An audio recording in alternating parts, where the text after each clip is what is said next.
For the Priest on all new Grantchester, then Endeavour, later Mystery Road Origin. Log into ABC iView for more great dramas.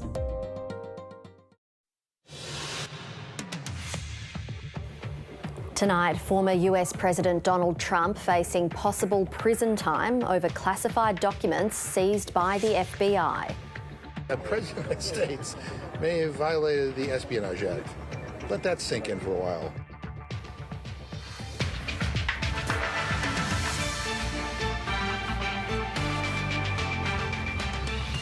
Author Salman Rushdie seriously wounded after being attacked during a lecture in New York.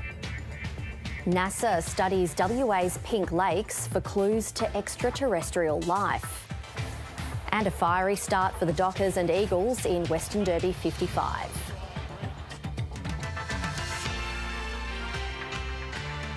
Good evening, Charlotte Hamlyn with ABC News.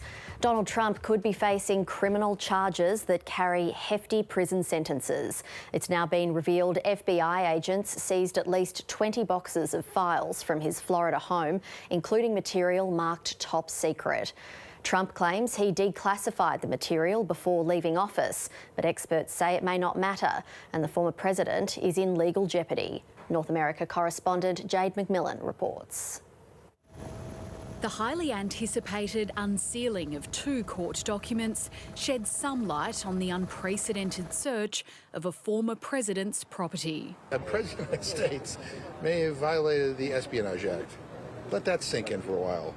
A list of the material seized at Mar-a-Lago reveals the FBI took binders of photos, an executive grant of clemency for longtime advisor Roger Stone, and one item labelled Info Re President of France.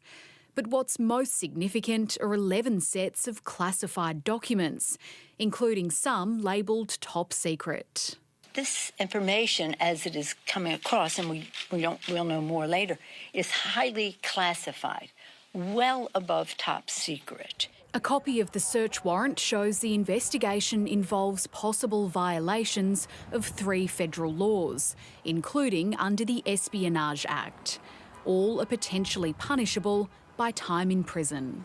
Donald Trump insists all of the seized material had been declassified, but hasn't provided any evidence. And even if that was the case, it might not matter anyway. The Espionage Act and the laws that make it a crime don't speak in terms of classification status. And of course, the obstruction of justice law relates to anything that could obstruct or impede a federal investigation. That doesn't necessarily relate to classification status. The former president and his supporters continue to accuse the Department of Justice of being politically motivated. Merrick Garland has abused his position of power as the Attorney General to politically persecute Joe Biden's enemies. But the investigation carries on, once again, behind closed doors. Jade McMillan, ABC News, Washington. British-American author Salman Rushdie has been repeatedly stabbed on stage moments before he was due to give a lecture in New York. After hours of surgery, Mr Rushdie is on a ventilator and could lose an eye. His agent says the news is not good. Those who attended the event were left stunned, with some helping police restrain the attacker. Confusion and shock, just moments after the attack on a stage where Salman Rushdie was invited to speak. Shortly after stepping up, the Booker Prize-winning writer was rushed by a man with a knife. A man rushed onto the stage and repeatedly and viciously stabbed Salman Rushdie. It was surreal. I couldn't believe it was happening. A doctor on site quickly treated the 75-year-old author before he was taken to hospital and into surgery. The suspect jumped onto the stage and attacked Mr. Rushdie, stabbing him at least once in the neck and at least once in the abdomen. The suspect has been identified as Hadi Matar, age 24. Police were soon combing through the suspect's home in suburban New Jersey. You know, it's unbelievable. I would never even consider someone like that living in this neighborhood. Terrible, terrible. Really, it's frightening. Authorities can't rule out a potential link to the 1989 fatwa calling for the death of Salman Rushdie by Iran's then leader Ayatollah Khomeini. The Islamist regime decreed his novel The Satanic Verses blasphemous and put a bounty on the Indian-born writer's head. Oh, good Lord. Salman Rushdie went into hiding after the kill order against him. The Booker Prize winner faced years of death threats. Someone who's been out there unafraid, despite the threats that have followed him his entire adult life. If you believe in the value of free speech, then you must believe in the value of free speech that you don't like. Salman Rushdie remained a committed advocate for free speech. Jenny Lavelle, ABC News. West Australians suffering from long COVID are calling on the state government to open a dedicated clinic in Perth. Thousands of people in WA are expected to develop the condition, but those already affected by it say there's not enough support available. It's been 5 months since Linda Malloy tested positive to COVID-19, but her symptoms have been ongoing. Some days I feel like I'm doing better, and other days I get a bit teary and think, this is never going to end. Mrs Malloy's been diagnosed with long COVID, a condition which is usually diagnosed 3 months after the initial infection and includes symptoms such as fatigue, cognitive dysfunction, insomnia and anxiety. There's nothing that's life-threatening about it, except for you think sometimes that when you go to sleep I feel so bad I'm not going to wake up in the morning. Experts estimate around 5% of Australians with the virus will go on to develop long COVID. COVID itself could be the largest mass casualty event in Australian history, and long COVID might start to become the largest single cause of disability in Australia. GPs in WA are still learning about the condition. There's a lot of research going into what exactly long COVID means, so none of us are real experts on it. But they believe a dedicated long COVID clinic should be considered. So if the numbers are starting to rise, and that's what we're moving towards, then I think a long COVID clinic would be very much welcomed, very similar to the other states. It's something Mrs Malloy has spent months hoping for. I want to know what I can do to get better and get better quickly. Several states and territories have already set up long COVID clinics, but the McGowan government says it's too early to determine whether a dedicated clinic is needed here in WA. Tabara Koljarud, ABC News. And the WA government has defended its oversupply of rapid antigen tests amid an inquiry into the issue. The Auditor-General is investigating the government's purchase of 110 million rats at a cost of almost $600 million. Around 48 million free rats have been distributed, and the government says it'll give out another 21 million. The local government minister says providing free tests has been a key part in WA's response to the pandemic.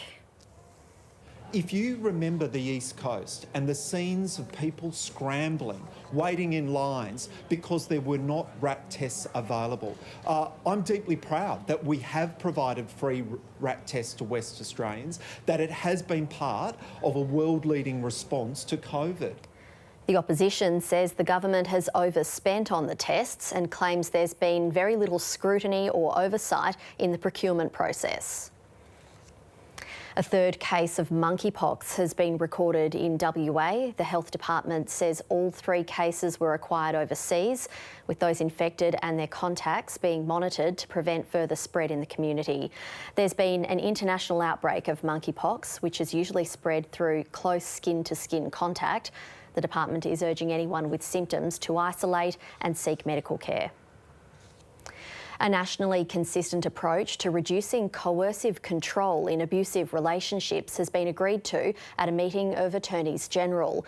Coercive control refers to behaviours that seek to dominate another person, leaving them powerless and isolated. Queensland and New South Wales have taken steps to criminalise the behaviour, while other states argue it is already illegal. First law officers have now agreed to develop a nationally consistent approach to boost awareness. We commonly hear that people find it difficult to recognise, particularly where there's been no violence occurring, People don't identify that as a form of family violence, but of course it is. It's a pernicious behaviour. The draft principles will be released for public consultation before being formally adopted. Lettuce is back on the menu after flooding in southeast Queensland disrupted supply across Australia and sent prices soaring. With production ramping up again, prices have come down, but growers say lettuce won't go back to being as cheap as it once was. Just 3 months ago, Shannon Moss was knee-deep in water, but now his paddocks are flush with lettuce. You squeeze for the heart. We're chasing the heart. Flooding in May wiped out millions of dollars worth of crops in the Lockyer Valley west of Brisbane. I was going through the photos there before and I'm thinking, it's hard to look at it, you know, to look at the devastation that was here. But it's nice to see the paddocks all coming again and farms getting back into some sort of normality. These boxes are being sent to markets in Melbourne, Brisbane and Sydney.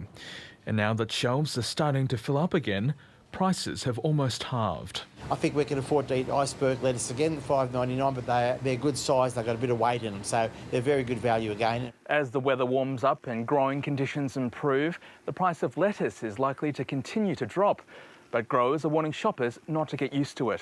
Obviously, we've got input cost pressures that are having a significant impact on businesses and recouping costs and seeing prices sort of not levelling out. There's going to be some increases. With the costs of fertiliser and fuel remaining high, farmers say they need a fair price to stay on the land. Instead of wanting $1 lettuce, we need to be on about $1.20 in the paddock, just before we even do anything. Reflecting the true cost of putting a salad staple back on the shelves. David Chen, ABC News, Lockyer Valley.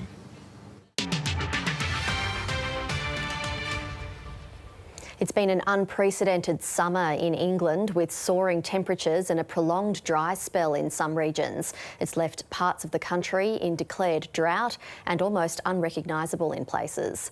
Europe correspondent Isabella Higgins reports. The greens at the golf course are now surrounded by a sea of brown.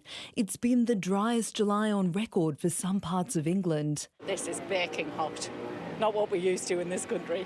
The dry spell can't be missed in central London. The parliamentary greens are now anything but. You just don't expect to see it as dry as this. It just shows the times we're living in. There's no royal treatment for the lawns around Buckingham Palace. Even here, the surrounds are dry and dusty. Water levels in rivers and reservoirs around the country are dropping, and now some regions in England are officially in drought. We had quite a dry winter from January onwards. We haven't had any particularly rainy months since. Where we're at is a kind of 1 in 10 year drought. The conditions are already affecting the nation's food supply. So we're missing out on classic English summer vegetables like broad beans, peas, literally in the fields, they just cooked. Vernon Mascarenas manages farms and produce from around the UK. He can't remember a time like this. Going forward, what's going to happen? Where is next December, January's products? Can we get onto the soil? It's hard to believe that just a few weeks ago, this bone-dry patch of dirt was actually a grassy lawn. On top of that, the UK is sweating through their second heatwave in a month. These conditions have many people calling on the government to do more. There are lots of options. None of them are cheap and easy, otherwise we would have already done them. The fear is these unprecedented conditions may turn into the new normal. Isabella Higgins, ABC News, London. Melbourne socialite and philanthropist Lillian Frank has died aged 92. The Toorak hairdresser and newspaper columnist was famous for her flamboyant personality and fashion. She was one of the best-known movers and shakers on Melbourne's social scene, particularly in the 80s and 90s. Ms Frank raised millions of dollars for charity during her lifetime and was made a member of the Order of Australia for her community work. Lillian was glamour, she was power, she was, you'd never wanted to cross Lillian because she was ruthless if she didn't like you, but she was fabulous. Trackside, she was an institution. I mean, her fashions The fashions that she brought to Flemington are part of our museum. They're part of our heritage. Some of her outfits that she wore were groundbreaking and people followed them. In an online tribute, Lillian Frank's daughter Jackie said her mother lived without any regrets and saw the good in everyone and everything.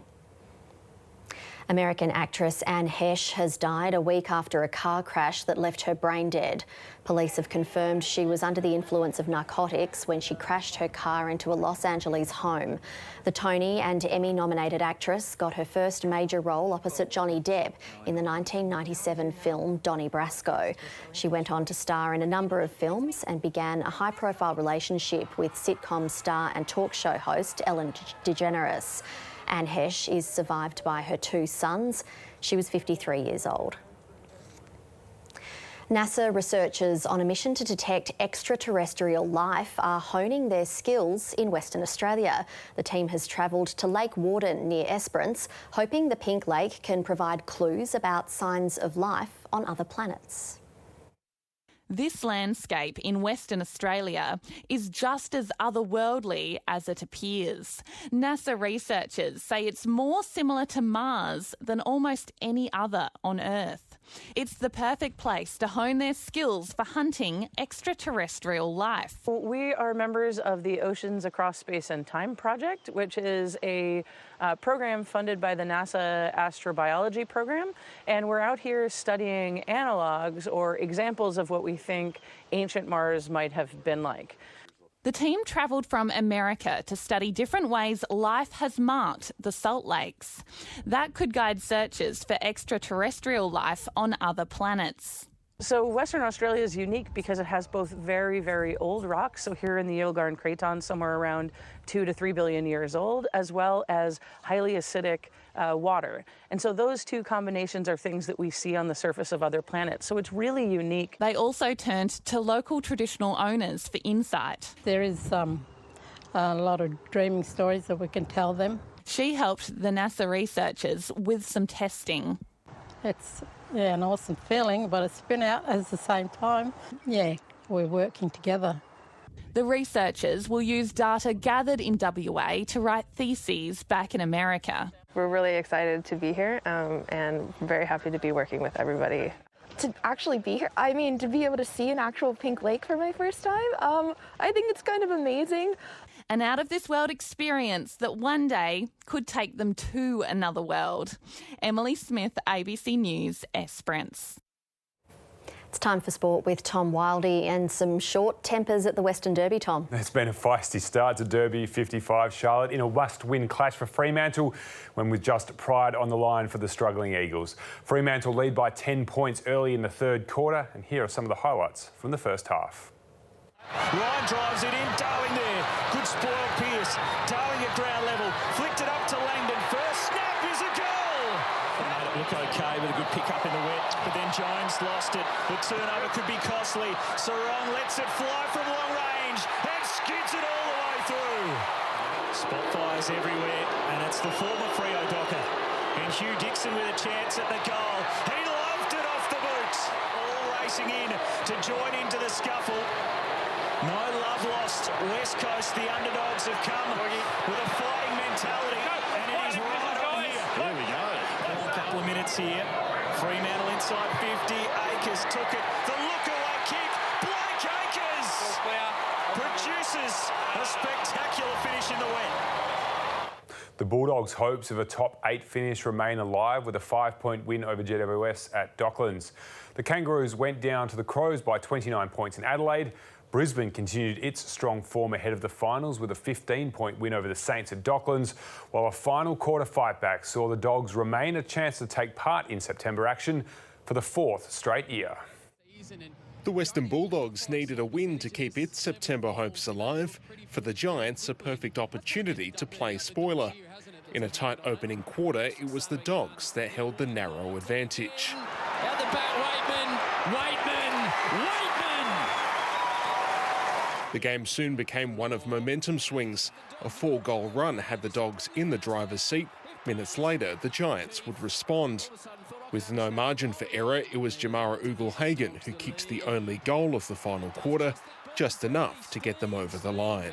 The Dogs are alive in 2022, just! Meanwhile, in Adelaide, Kangaroos stalwart Ben Cunnington made his emotional comeback from cancer, cheered on by his biggest fans. And after a slow start, the Roos showed promise.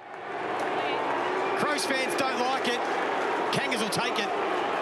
North Melbourne were hit with injuries as the physical nature of the game took its toll. Adelaide regaining momentum and never giving it back. 4 goals to Darcy Fogarty, helping Adelaide to a 3rd straight win. And St Kilda coach Brett Radden has backed forward Max King after he went goalless in the Saints' 15-point loss to the Lions last night.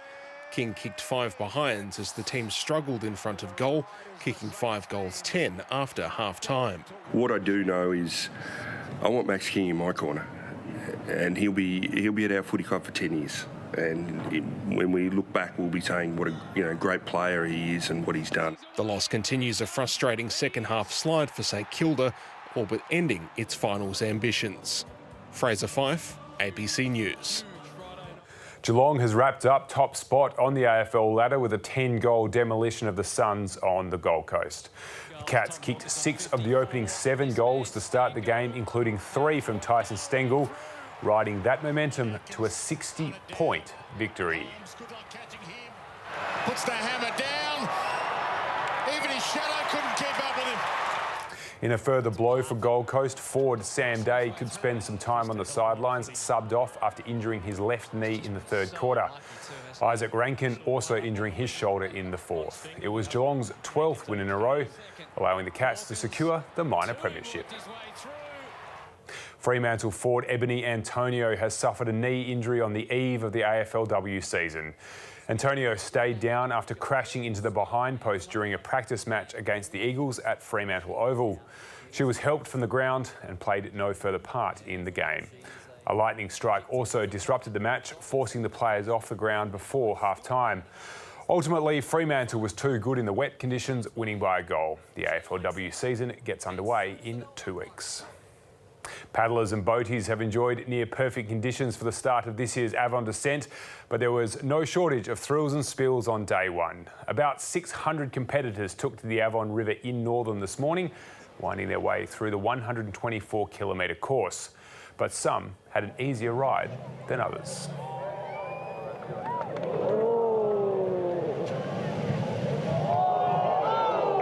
There's nothing like tearing down a river that you don't get access to for 12 months of the year. And yeah, it's very exciting. Those who made it to the overnight stop in Cobbler's Pool will be hoping to reach the finish line in Bayswater tomorrow, with this year's leaders not far off record pace. The Wallabies have again been forced to make a late change ahead of tomorrow morning's test against Argentina, with hooker Folau Fainga ruled out with concussion. Brumbies hooker Lachlan Lonergan will start in his place, while young Brumbies teammate Billy Pollard will make an unexpected debut off the bench. Pollard only joined the squad last week as injury cover after Waratahs hooker Dave Parecki was concussed in the lead-up to the first test. Yeah, we're definitely getting used to it, but one thing we do have is a lot of confidence in Billy. Yeah, he only got here, I don't know, half a week ago, so not even sure if he's got rugby boots yet. Yeah, he's a player of the future, and yeah, one thing I know about Billy, he'll turn up for sure.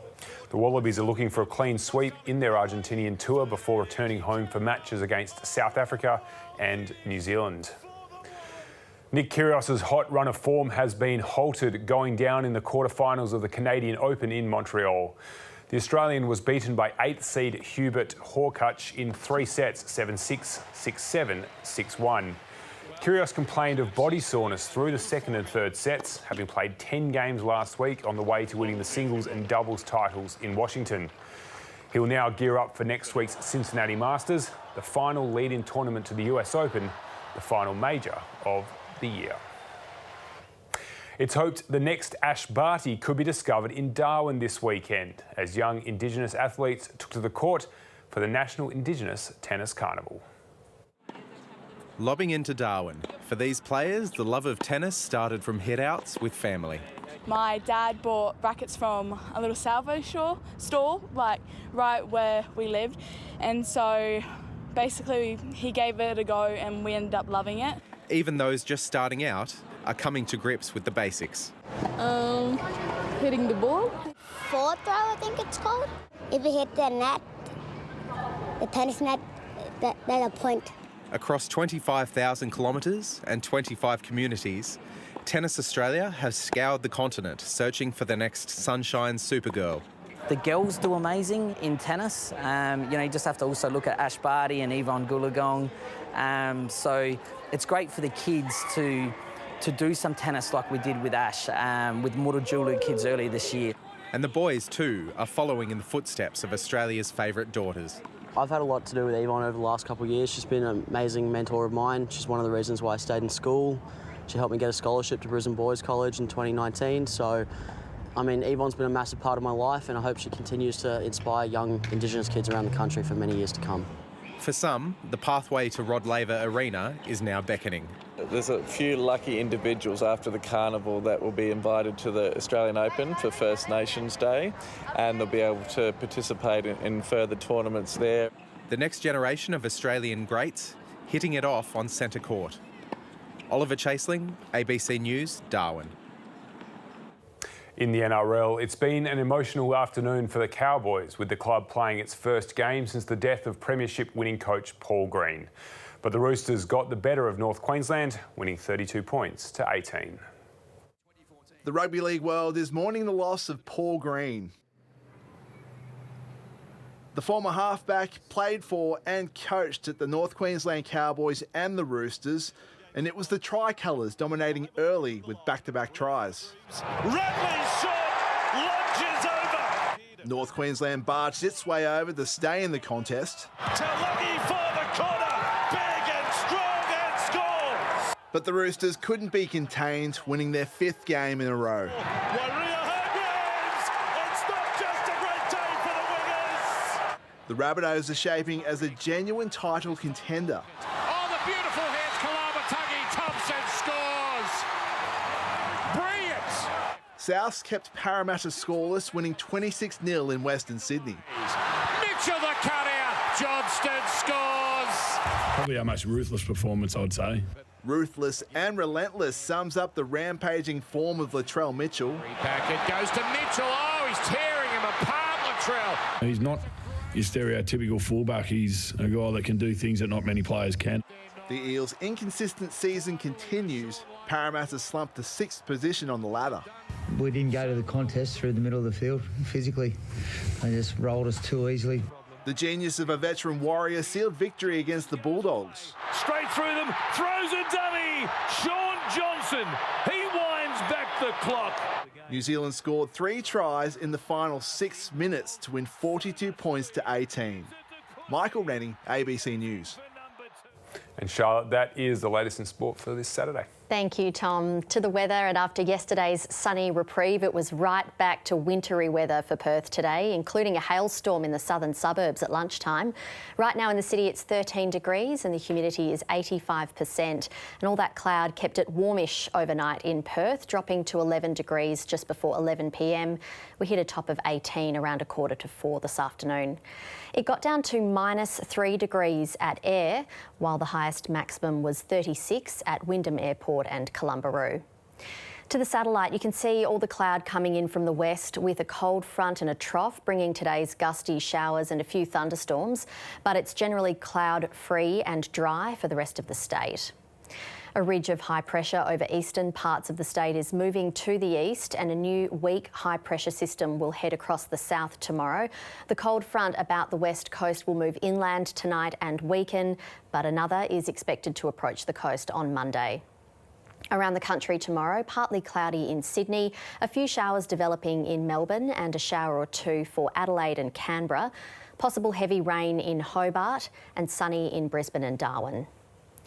Back to WA, light showers are possible over the far western Pilbara tomorrow, as well as the central and eastern Gascoyne, western Goldfields and near the west coast south of Geraldton. That light rain will extend down along the south coast with morning fog over inland parts of the southwest land division.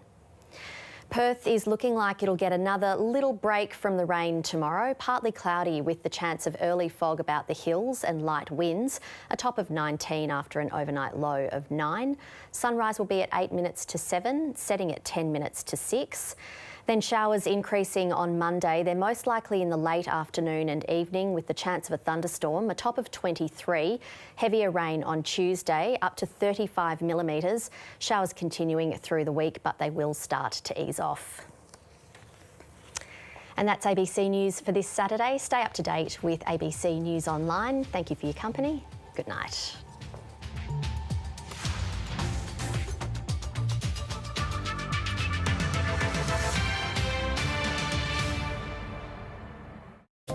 Next, a member of the press congregation